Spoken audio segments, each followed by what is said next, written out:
Why, hello, ladies and gentlemen. It is me, Comic Kid Guru, coming at you with my fourth episode of Comic Kid Guru, but not just any fourth episode. This is the Game of Thrones special podcast. Celebration, I guess you can call it. Yes, we are going to be talking nothing but Game of Thrones in this podcast, whether it's the game, the soundtrack, the show, the books, anything on Game of Thrones, particularly Season 7 of Game of Thrones. Now, a lot happened for Game of Thrones. It's actually been really, really good. I don't know how many of you guys watch it, but if you do, you know that Game of Thrones is freaking amazing. And if you don't, then, I mean, what are you seriously doing? Like, what are you doing with your life? Watch Game of Thrones. It's only like 67 episodes, aka like 67 hours. Hey, that's nothing. I mean, you can do it. It doesn't feel like it's 67 hours. I mean, yeah, it's amazing. So, season 7, the season finale came out last Sunday, everyone. Hard to believe. Season 7's out. Now we gotta wait, almost 2 years for season 8 to release, and then it's only going to be like 6 episodes. Supposedly each episode is going to be around 80 minutes each, but we'll see if they fulfill that. However, it was a great season. Like a lot of people found flaws with it. I personally really didn't find any flaws. There was maybe just like one episode that was kind of flat in the season, but other than that, it was really good. You really it was cool finally seeing, especially in the season finale, seeing characters, like Cersei meeting back with Tyrion, and her finally meeting Daenerys and Jon Snow. And I mean, you just saw characters interact and stuff, and it was great. Like, you waited 7 seasons for all of them to come together, and it finally happened, and it really fulfilled when it did happen. So the season finale, the season ended. Jon and Dany are together. I guess that's the biggest thing we can get out of the way first. So I guess they're together now, where they showed the scene, but in the background you hear Bran telling Samwell that Jon is basically not Jon Snow. He's not a bastard. He is the true heir to the throne because he is a Targaryen. Now, I actually forget the name of him. I'm not going to lie, but he's actually the rightful heir of the throne, not Daenerys. So in reality, they're having sex and they're cousins. And the way I see it is that Jon did not grow up a Targaryen. He grew up a Stark. And he doesn't even know that he's a Targaryen. It's not like he secretly knows he's a Targaryen. People compare it to Cersei and Jaime. It's nothing like that. They know they're brothers and they know they're twins, but they still do it. Jon and Dany are not like that at all. I mean, they're completely oblivious to Jon being a Targaryen. So in reality, it's really not that bad. Is it still considered incest? Yes, it is, and it's still kind of but the way I see it is that deep down, no matter what, it's like what Jon told Theon Greyjoy. You never have to choose. You're both a Greyjoy and you're a Stark. My dad stuck with you. My father stuck with you. His words, his ideals, everything. And yeah, you may be a Greyjoy, but you know that you're a Stark as well. So I'm pretty sure that that'll play back to Jon. Like, yeah, you're a Targaryen, but you were raised a Stark. Your father was a Stark. No matter what, the Stark was your father. You didn't know your father. You didn't know your mother. So I think that's how it'll play in. Or he finds out and they just keep it a secret. If both Dany and Jon are like the last two to try to get the throne, then I'm pretty sure Jon will let Daenerys have it because he sees how she can change, how she can break the wheel, as Tyrion says, and be the great leader that Westeros needs. It needs a great king, but also a queen. She can be the queen that it needs, and the rightful heir to the throne that breaks the wheel and finally sets peace among the 7 kingdoms. So I really don't see anything wrong with it. I'm really, really curious as to how the series is going to end. I mean, as we know, this is going to be the last season of Game of Thrones.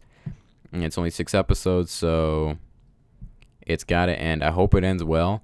I know that after the season ends that George R.R. Martin will officially like start to finish the books off.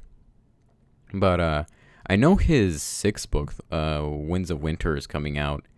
Not too far away. Supposedly it's coming out sometime this year. I guarantee. Like, I started reading the books actually. I'm still on the first one, like in the beginning chapters and stuff. This is school wise. I don't have that much time.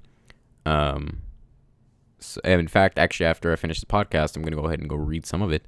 But the books are freaking long. Like the first book alone is maybe 200 pages short from being 1,000-page book. I mean, and that's just that one, and that's the shortest one.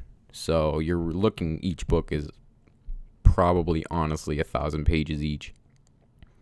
But I would like to read them all and get through them. I'd like to see the differences between both the series and the books, because I heard that there's differences, but I don't know exactly what the differences are. I know like Catelyn Stark comes back as kind of like how the Mountain did, like a zombie, and now she's killing the ones that wronged her and everything, a la Arya Stark and the show. And there's some deaths that switch around and other stuff, but other than that, it's really not too different. So hopefully, maybe I know I won't be finished by the time Winds of Winter comes out, but hopefully at least have all the books to be able to read them all and enjoy them before the seventh book comes out. But no, I mean, it was a great season. So after the Dany and Jon scene, we see Tyrion actually outside watching. We don't actually know if he's watching or listening to them do the nasty per se, or he knows something. Like maybe he knows he's a Targaryen deep down. Maybe Varys told him, or he's just seeing it as, you're compromised now. You have a weakness now.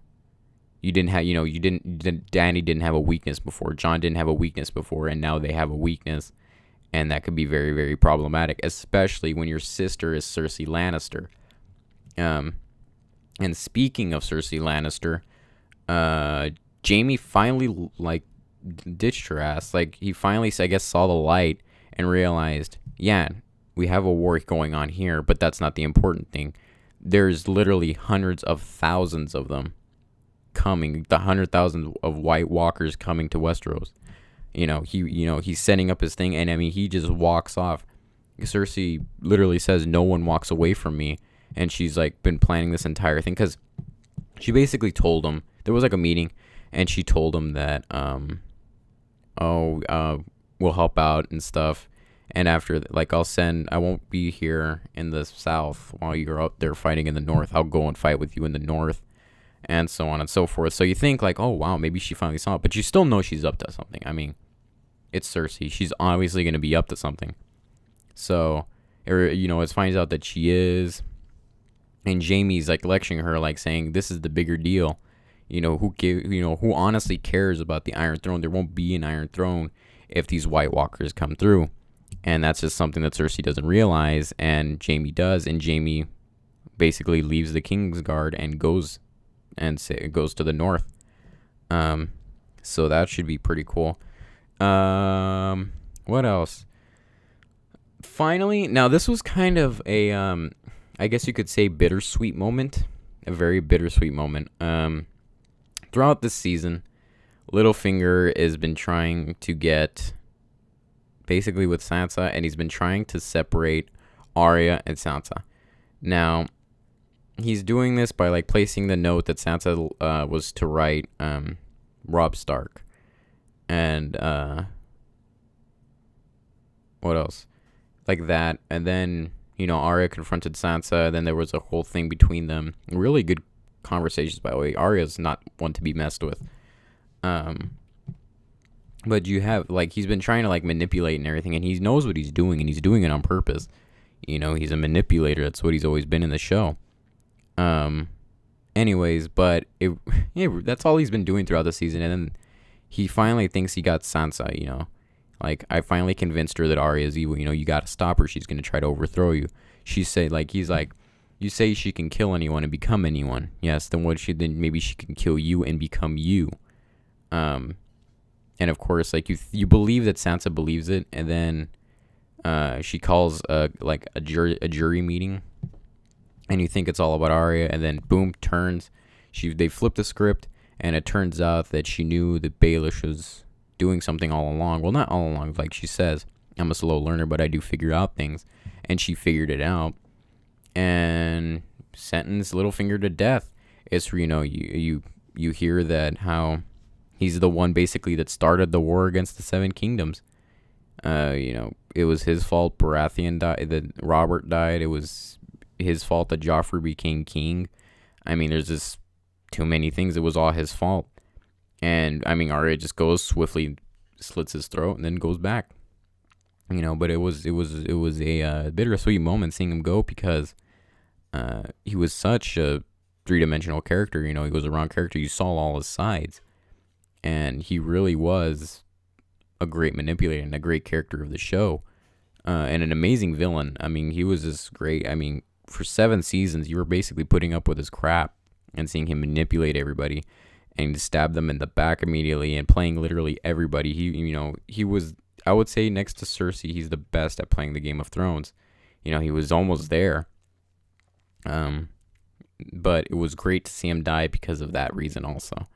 You can't leave the villains in the show. Like, it's sad to say, but Jaime Lannister has to die. I don't know how, but I'm guaranteeing you he will die. Because, I mean, he's just done too many wrongs in the beginning. And now he's a good guy, but he did too many wrongs in the beginning, and they're going to catch up to him. Finally, so that'll happen. So that's on the north end of things.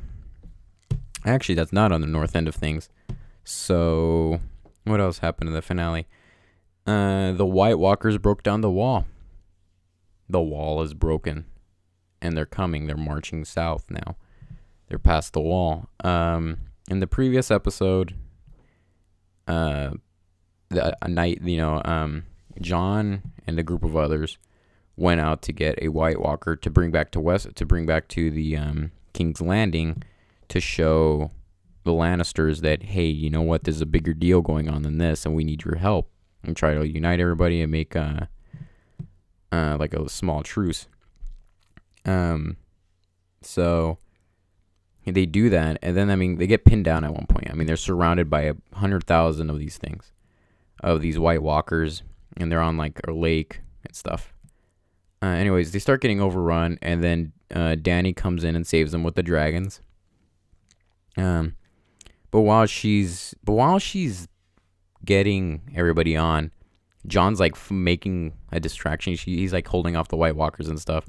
Well, the dude takes too long, and the Night King killed Viserys. I think it was Viserys, the dragon that he killed. But yeah, he threw a javelin a la the Olympic style, and he pierced the neck and he killed it, and the dragon fell into the ocean. Well, at the end of the episode, of course they get away and everything, but at the end of the episode, you see him drag out the dragon, and you see the eyes pop out, and they're blue, and now the White Walkers have a dragon. But then at the end of this episode, the White Walkers were finally right at the wall, and you just see the now ice dragon come through and just blast the wall, and now the wall's broken and they've gotten through. And that's the ending of the episode, and that's the ending of the season until 2 years. But I don't know if anybody else noticed this, but the dragon isn't fully grown. Like, it's not a fully grown dragon. I don't remember back which season it is. I'm actually going back and watching all the seasons, and now I'm on like season 3. But I don't know which season it was, but the dragons were locked up at one point. I think it was season 6. I want to say 6. It would make sense. Anyways, both Viserys and like the green or the other dragon were locked up. Not Drogon. But they were locked up, and so they didn't like grow properly, whereas Drogon was free. He grew to the full size. Like, he's a fully grown dragon, and that's not the one that died. The one that died was the not fully grown one. So I'm pretty sure that will come into effect when they're actually fighting and everything. So that's fortunate enough for our heroes. But it was overall a really, really great season. There was some good twists, there was some good turns, a good amount of deaths in this one. And even if it was just 7 episodes, it was still great. I mean, out of 7 episodes, you only had really one dud of an episode, and I think that it was like episode 5, and like episode 5 wasn't terrible, but episode 5 was just setting up for the second to last episode and the season finale. It was just setting up for the last 2 episodes, and that's pretty much all it was doing. I mean, there really nothing went on. But you had some good battles. You had the battle against the White Walkers. You had the battle when with Daenerys against the Lannisters on the trail. And I mean, it was a good season. I mean, you can't argue it. It was a good season. A lot of people make a big deal out of, well, the length of time it took them to travel to, the length of time it took Jon and Sir Davos to travel to Dragonstone is impossible. Well, I mean, you have to remember, okay, it's not a 10 episode season anymore. You can't waste time showing travel like you would in the other ones. Okay, and that to me was a huge freaking problem with the other seasons, okay? You would have like 2 episodes when they're sailing to some other place or something, or they're traveling, and it's just kind of like, can you just like get on with it? Like, I can get 1 episode, but like you have to have this many just doing it. It's not like freaking Lord of the Rings, okay? So I mean, it works out for me. I mean, I don't mind the time travel thing, because I mean, it's only 7 episodes. You have to take into effect the time. It takes me, you can argue, it takes me out of the realism of it. For one, it's a TV show, and for 2, you can't always just keep showing traveling. You have to show results. You have to show from point A to point B in a matter of a second. Okay, and I mean, that's my argument to those complaints. I mean, at that point, you're just nitpicking at the season, but really, it wasn't bad. But yeah, I recently got seasons 1, 2, and 3 on Blu-ray, and I'm going back and watching it for a second time. Yes, it's actually barely my second time rewatching everything. But I have to admit it. Now having seen each season once, and now we're on season 7. Going back and rewatching, like the seasons, especially like season 2, because season 2 throws a lot of characters at you and you actually meet them, but season 1 had a lot of characters' names thrown, and it's nice going into it, knowing the characters, knowing how they're like, knowing what they look like, and knowing how everything ends up. You know what I mean? Like, you already going into knowing the characters, because Game of Thrones, it doesn't matter what season, it's always constantly going to be throwing characters at you. Every episode, you get a new character or so, and then you get characters and characters and characters and characters. So it's good to know what the characters' names are and who they are and all that kind of fancy jazz stuff. But it's a lot easier going back and watching it. And not only that, for some reason, it's a lot more enjoyable for me. I don't know why, but I'm really having fun going back and watching it, because I honestly forgot about some of the episodes. I mean, I only saw it once, and that was like a year ago, 2 years ago.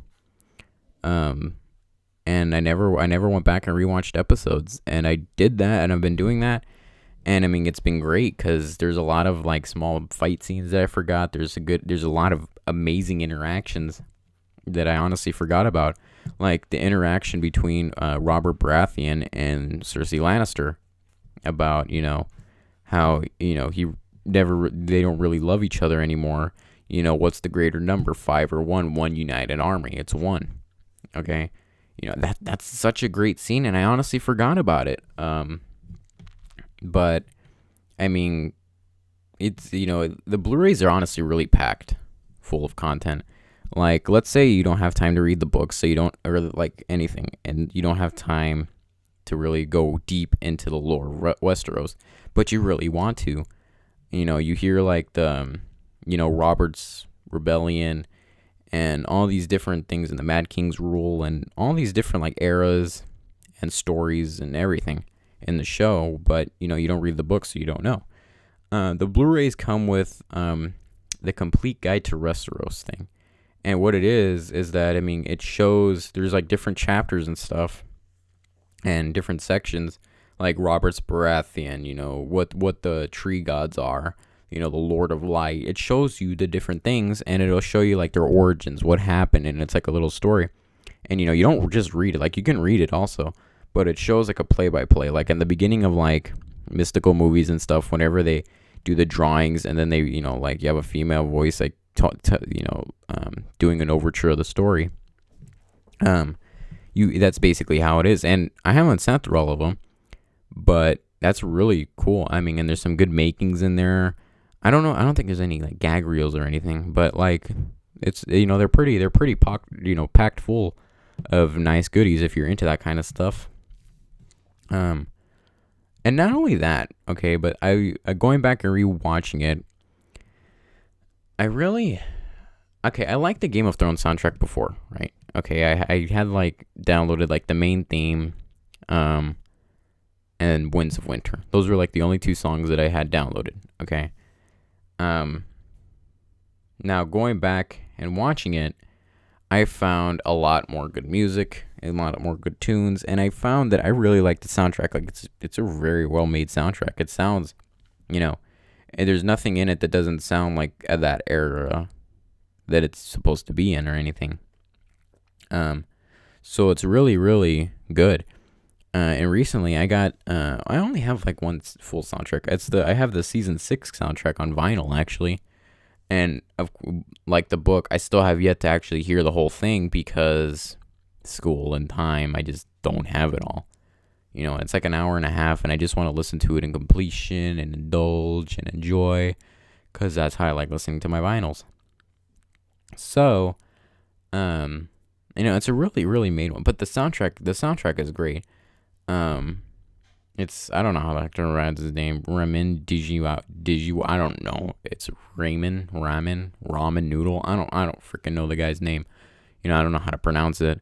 But I know he did the soundtrack for like Iron Man. He does the soundtrack also for Westworld, and it's good music, and it goes along with the setting and everything just perfectly.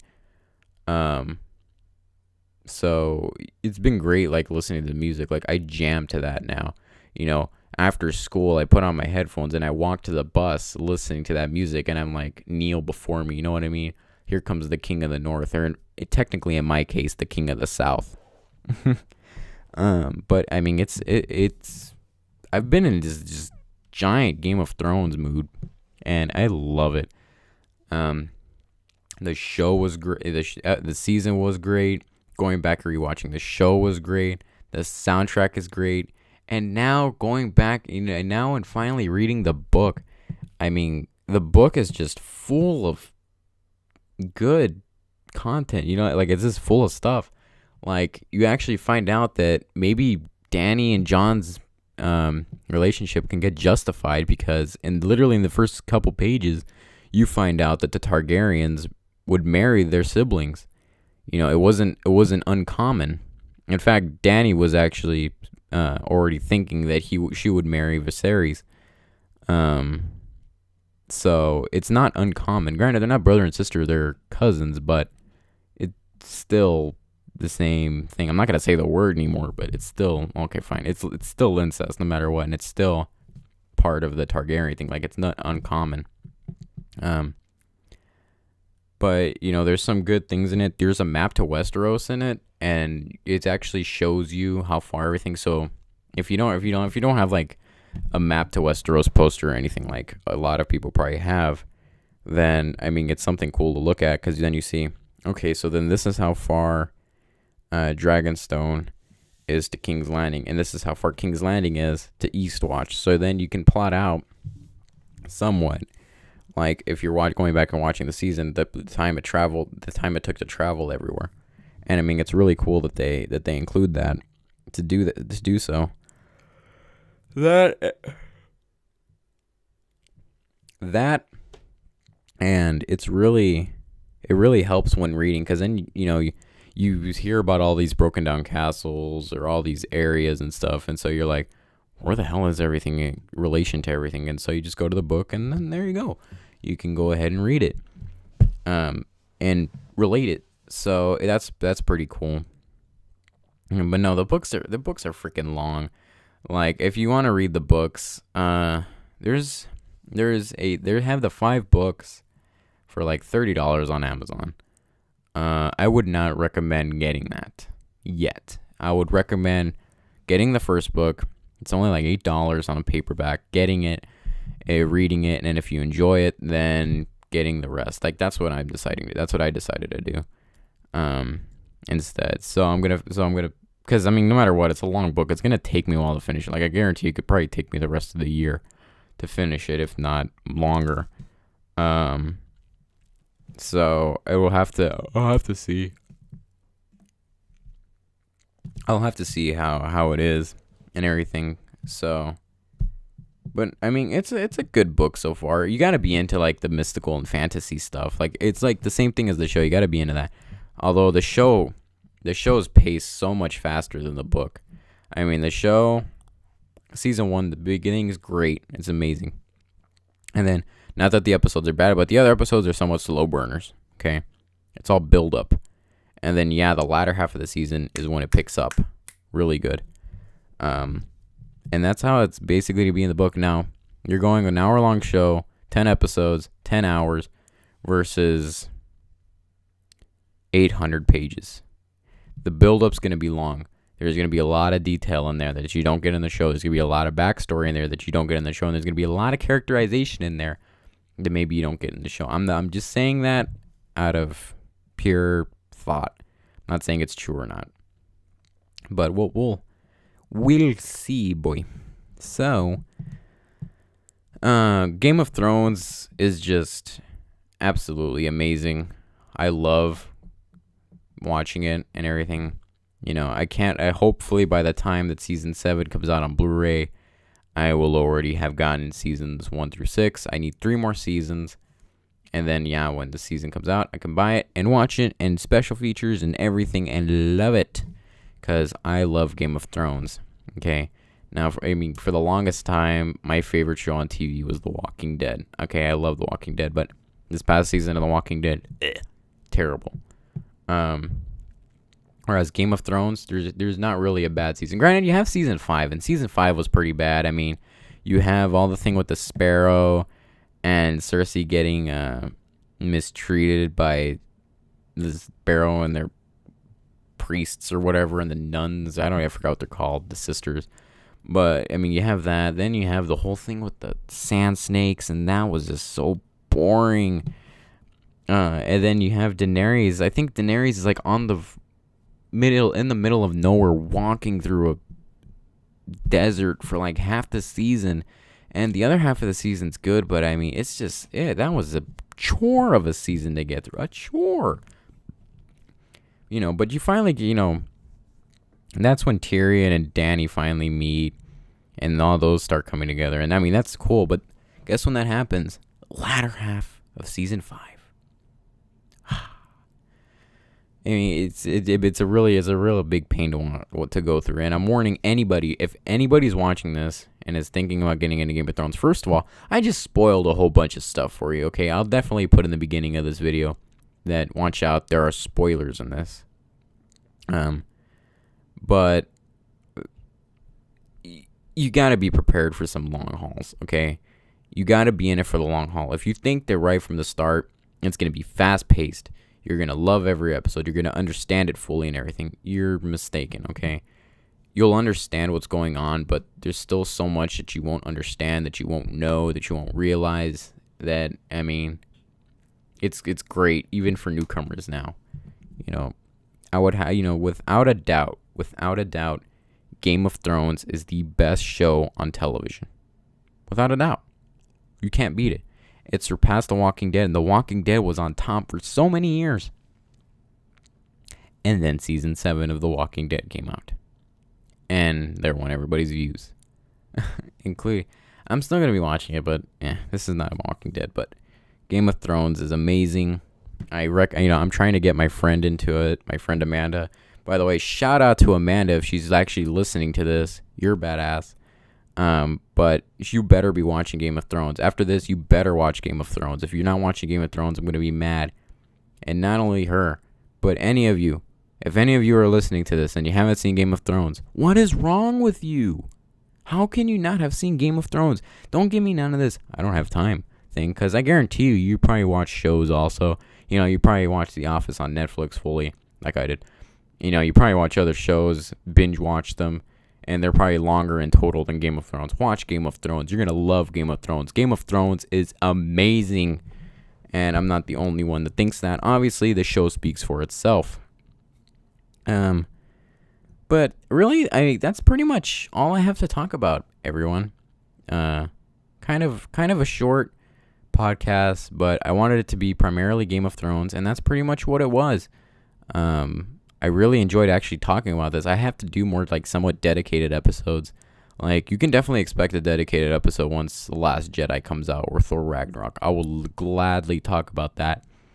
But I hope you all enjoy this, Game of Thrones fans, and just fans. Well, not really fans. Well, Game of Thrones fans, yes, but listeners to this podcast. I hope you all enjoyed it. I hope you really did. This has been easily my favorite one talking about. But I hope you enjoyed it. Please, until next Friday, I'll try to upload as best as I can. Sometimes, yes, I may slack and not do it one Friday, but I'm trying to do it as much as I can, because especially now it's going to be a little bit harder because of school. But I'll do my best. I promise you. I will not abandon this channel. I love doing this. This is my passion, and I really just want this to work out. Anyways, ladies and gentlemen, this has been Comic Kid Guru. Do not forget to like, comment, and subscribe. Comment below. Let me know what you thought of Game of Thrones Season 7. What you think of Game of Thrones. Did you like the season? Did you hate the season? Let me know what you thought. Did you like the twist? Comment below. Let me know. I love reading your guys' feedback. I love, seeing everybody else's opinions and stuff. Sometimes it's great content to talk about, and it would give me great content to talk about. So until next Friday, everybody, this has been Comic Kid Guru, and most importantly, may the Force be with you.